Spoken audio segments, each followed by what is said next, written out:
The Racing Pod on Off the Ball with William Hill. Best odds guaranteed on all Irish and UK racing. 18 plus. See gamblingcare.ie. Welcome to episode 22 of the Racing Pod on Off the Ball with John Duggan and Johnny Ward. Remember, we're here every week with analysis, race previews, interviews, tips, stories, and the crack as well. The first half of the pod each week is free to air. The second part is exclusively for members. So be sure to sign up by going to offtheball.com/join.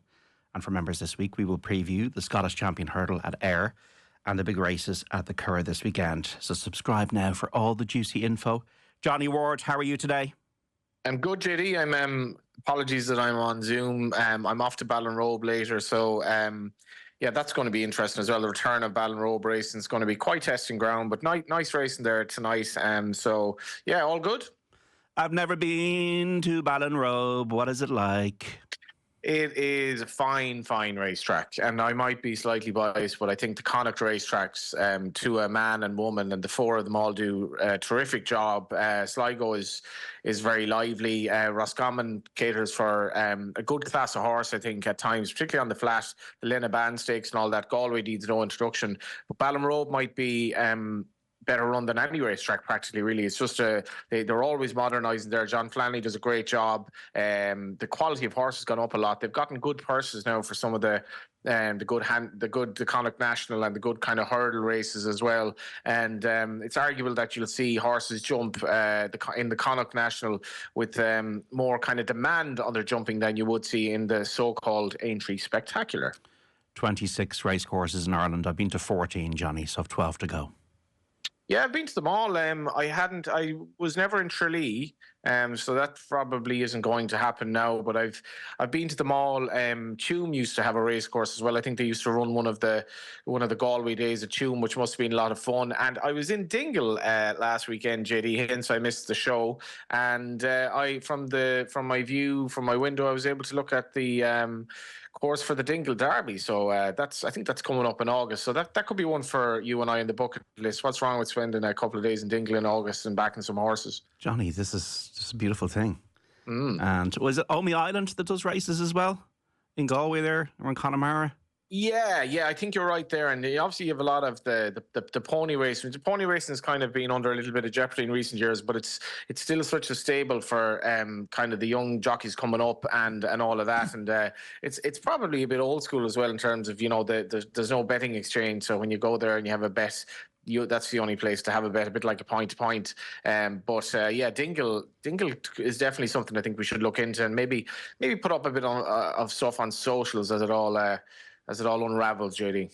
I Am Maximus, Johnny, the Grand National winner at Ferryhouse last year and at Aintree this year. Discuss. Very strange horse. I go back to when he made his debut for Willie Mullins. He was running against, Manila Crooner of Gordon Elliott's, and I thought Manila Crooner was like 2-1. I thought he was a great bet, and he was very lucky to win because I Am Maximus was violently out to his left at times. And then when Maximus rocked up at Leopardstown subsequently, I couldn't see him being beaten, and he ran into Gentleman's Game, who beat him very well. But he's a strange horse because even though he's out to his left the way he jumps, his best form for some bizarre reason was at a right-handed track, and I couldn't give him a prayer in the National at Ferryhouse last season, and it's probably one of Paul Townend's best rides to get him up. But in hindsight, maybe with the way that the Grand National is now, you could have fancied him, I suppose, for the National. But even Patrick Mullins didn't fancy him. But I suppose there were enough signs there that he might run a good race. And I was at Willie Mullins during the week for a Punchestown launch, JD, and it sounded like he fancied him out of the way for the race, to be honest, albeit in hindsight. Well done to Willie, to Paul Townend. They're the king and the prince of the jumps game at the moment. Back-to-back Gold Cups we got up on Les Champs now. The Aintree Grand National. Only Willie second behind Hedge Hunter in 2005, and the first for him then in 19 years, and Paul Townend's first. So the 7-1 favourite, Maximus, stormed home. He's a real stayer, a bit like he did in winning the Irish National at Ferryhouse. 7.5 length win over Delta Work, Minella Indo and Galvin. Touch of the cross-country battle, though, for me, Johnny. 21 finishes out of 32 starters. Well done to everyone concerned. but this is in no way to carp about the substantial achievements of the Irish trained horses, Willie Mullins at the Grand National and everything else. But it's completely sanitised now, the Grand National. It's not steeplechasing. It's a glorified 4-mile hurdle for me. Perhaps steeplechasing can't exist in modern society now with outrage turned to 11 every day, but it's not the same race. It'll never be the same race again. My childhood was spent every April racked with nerves about the Grand National, watching the race, hoping my horse would get round safe first of all, then he would have a chance, or she, observing the majesty of the way the horses jumped the fences.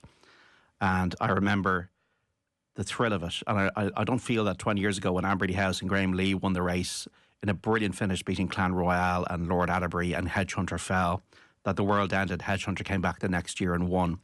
And maybe racing, we have to accept, is something that does have an element of risk. We either accept that and defend the culture of care, or we phase out the jumps, because it was a boring national for me, Johnny. Couldn't agree more. Couldn't agree more. British racing has been absolutely destroyed by insecurity for the last, 10, 15, maybe even 20 years. And as much as I'm not particularly happy that the fatality level in the Grand National was quite high. And I think a race that is producing horses essentially dying in it with regularity does need to be changed to an extent. But this race run on Saturday was more like the American Grand National than the old Grand National. It's basically a glorified hurdle race, very, very easy fences to jump.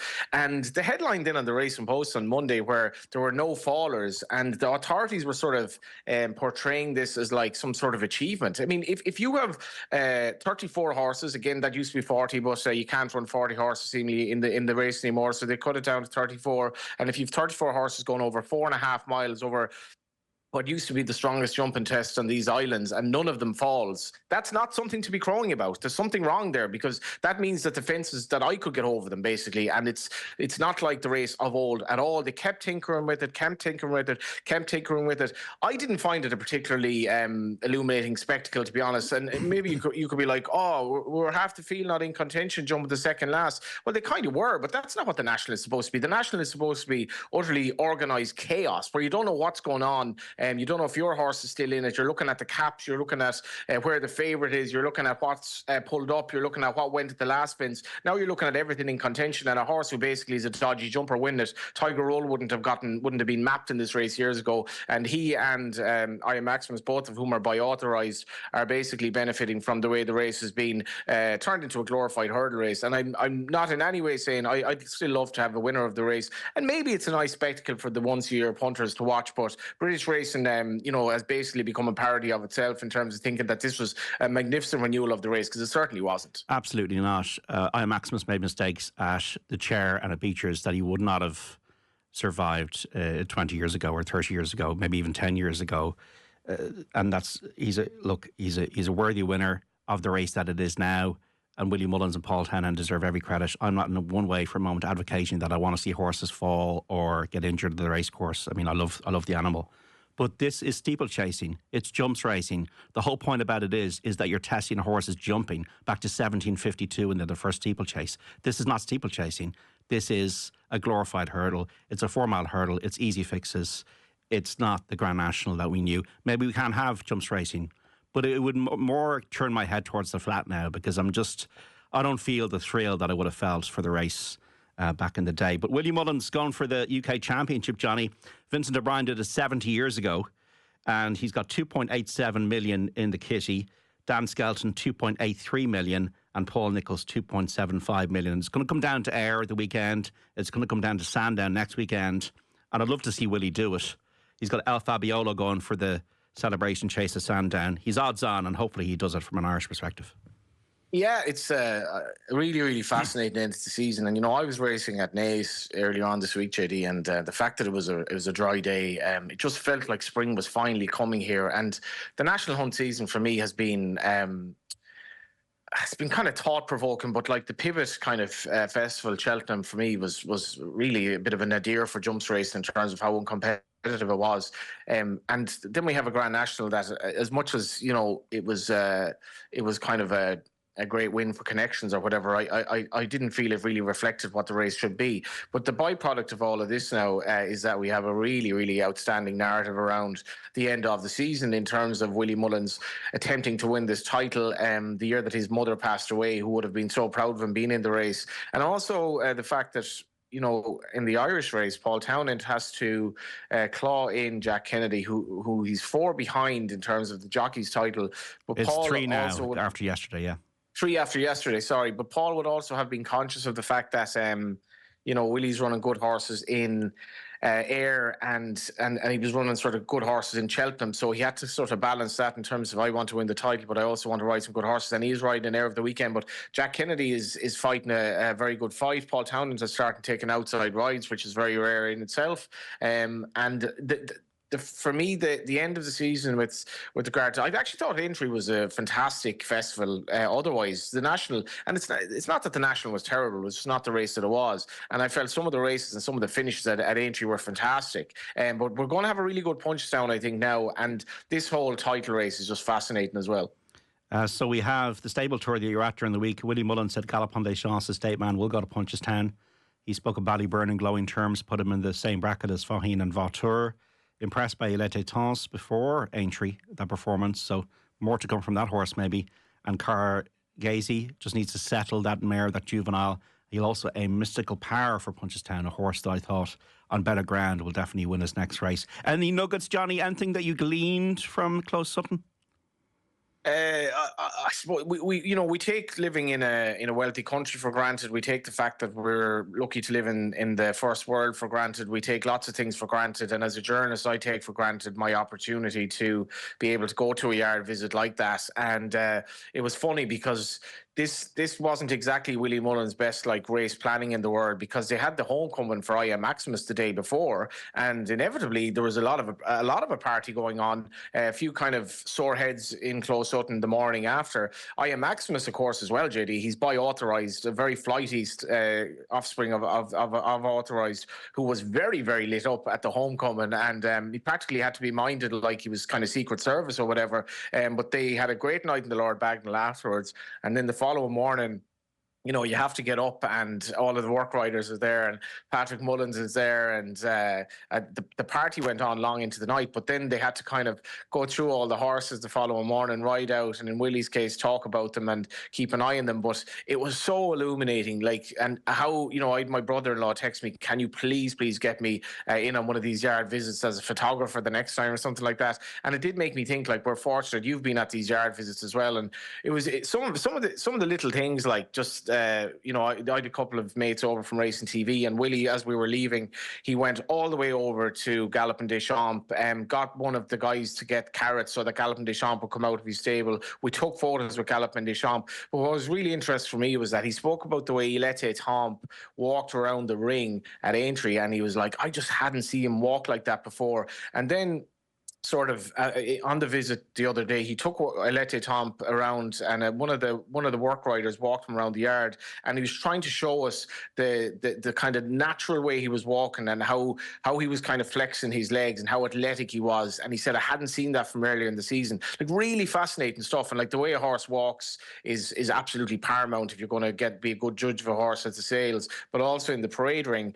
And I found that fascinating, I have to say, because, you know, Willie Mullins would never see things the same as me or you, JD, and he was trying to explain as best he could what exactly he was watching with Galopin with Il Était Temps. But also the way he spoke about Ballyburn was probably basically almost like a flawless racehorse, and I'm paraphrasing here, but it was a great day.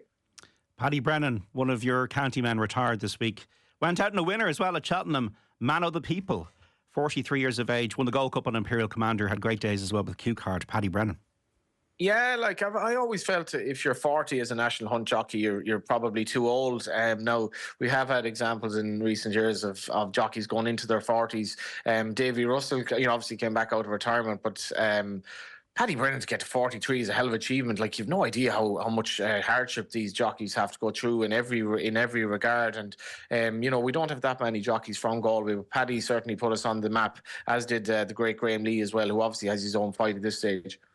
So the Scottish Grand National is our free-to-air preview race. It's at 3:35 on Saturday, over 4 miles, 26 runners, going the soft.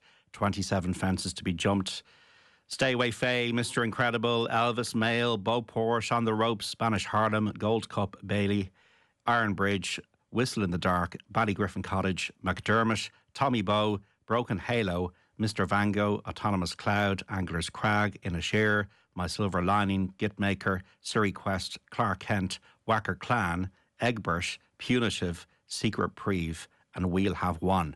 Johnny Ward. Do you have the winner, JD? Yeah, do you have the winner in all of them? I think we'll have to manage it. Right, so Mr. Incredible was sent off 10-1 in the Grand National and is rocking up 7 days later. Quite unorthodox, and he hadn't run at all this season until returning in the Midlands National. Now, he's a horse that has a well-earned reputation for being a little bit tricky. He's owned by Justin Carty, Paul Byrne, and Patrick O'Brien. So the three lads have a leg and a third each. I'm presuming, and Mr. Incredible runs in Justin Carty colours here. Now you're getting sort of, just looking at the William Hill price here, JD, he is 11-1 best price to William Hill, even though he was 10-1 in the Grand National. So you're thinking that must be a bit strange. But the problem, I suppose the worry is that he did look like he was thinking about it a bit at the start, and he did unseat. But at the same time, at 11-1, I'm happy enough to back that. But I'm also going to go with Willie's other horse. And I'll give you a little insight into this. When we were doing our little racing TV interview with Willie, it was beside McDermott, got in a few selfies with McDermott. McDermott got a few selfies with me. And Willie Mullins basically sort of said this could be the winner of the Scottish National on Saturday. And again, I'm paraphrasing, and there were a lot of sore heads around, but this is a horse who's very unexposed at the trip. He's by Sante Sampa from the family of Vosselet, so he's kind of has a staying pedigree. And I followed this horse a bit throughout the season because he made his chase debut in a race won by one Meeting of the Waters when he was originally put in favourite, but went off 9-1, and his stablemate was backed into even money in Cork back in November. But he has improved since then. He won very well the last time, beating better times ahead, rock solid form, and he's quite unexposed under the man to go to in many of these races, Danny Mullins. Did he smile, McDermott, when he had the selfie with you? He did. He was a nice horse, actually. And I tell you, JD, I've said this a million times. Like, we go on about gambling and, you know, the buzz of having a winner. The future of horse racing, this is literally the only thing you have to do to ensure the future of horse racing. Bring every school kid in the country to a racing yard. 50 to 100% of them will fall in love with racing. Simple as that. That's a great line, Johnny, and a great thought there. Something we should definitely encourage and get more racing information to schools and get these kind of visits organised and get onto HRI and ask them what they're doing around it. I'm sure they are doing something about it. So you like... Did you know, JD, just briefly, so I was in Jessica Harrington's afterwards on whatever day it was, Tuesday, and Jessie was like, she was so good with her time, but I was saying, like, you know, she'd come through her cancer battle, and I was like, horses must be really therapeutic, and you just want to wait to see the way she spoke about it. She was like, you've no idea, and that's for people recovering from illness, and they're just beautiful to be around. Well said. So what are you going for? You going for this Mr. Incredible and McDermott? Yeah, I'll give my two against feel if I'm pushed to go with McDermott, who's obviously like 10 stone 7 on soft ground that over 4 miles is going to be a big benefit, and just a slight doubt with Mr. Incredible kind of jumping off, which still remains. I'm going to go with the Mount of Danny, albeit Paul Townend isn't riding either. He is riding Spanish Harlem, who I wouldn't be mad about, to be honest. Spanish Harlem needs to prove that he gets the trip. Stay Away Faye is the top weight, and he was not right at Cheltenham. I think he had a dirty scope. Stay Away Faye for Paul Nicholls, who's trying to win this championship. Runner. Yeah, he is a fascinating runner because Maximus showed you can carry a big weight to win one of these big races. He's the class horse of the race, Stay Away Faye. Harry Cobden rides him, will be at Price. The one I'm going to go for all the Irish rugby fans and all the people from Monaghan, Tommy Bow. Now, it's spelled differently, this horse, but number 12, Seamus Mullins trains, Mia Hall Nolan will ride. You can get this horse at 40-1 each way. He stood out for me because he'd been carrying all these big weights in all these long distance races around the likes of Sedgefield and all these kind of different nationals, Plumpton and Fontwell and Newton Abbott and Newcastle. He was third in the Eider last time, but he was carrying a massive weight. He's better off with Angler's Crag in the weights. He was carrying 11 stone 10. He's only off 10 stone 6. You won't know what has hit him when he has no weight to carry tomorrow in the Ayr Grand National, the Scottish Grand National. Tommy Bow is a 40-1 chance. I like him each way, Johnny. There's also another one. If I was to give my other one against the field, My Silver Lining has been a beautiful mare to follow this season. She won the Classic Chase at Warwick. She's so game. She jumps, she travels, she stays. 10 stone 3 with James Best on for Emma Lavelle. Could definitely see her finishing in the top 4 to 5. So my silver lining, next best to my pick, Tommy Bowe. Yeah, keep an eye out for each year as well for Lucinda Russell. She's obviously the local trainer in the race. This is a horse that will probably try and make the running. There will be a bit of pace competition up front, but stays well. And as I say, Lucinda's only runner in the Scottish Grand National. She was, should we say, slightly out of luck with Corrick Rambler, but hopefully they'll have a bit more luck here. So big man, a double J. Mine is Tommy Bowe at 40s each way. Is yours, Mr. Incredible? It is, yeah. So it's not exactly a double J, but we'll have to make it a forecast in this race. Yeah, if a forecast comes in, we'll be all going to Dingle, all the followers, all the listeners, and yourself, myself, Johnny. So this is the Racing Pod and Off the Ball. If you're listening to the free version of the podcast, we're leaving you here. But if you're looking for more, including our analysis of the Scottish Champion Hurdler there and all the big races at the Curragh this weekend, go to offtheball.com/join to subscribe and get the full podcast every Friday with all of our racing tips, insights, and stories from the week's action.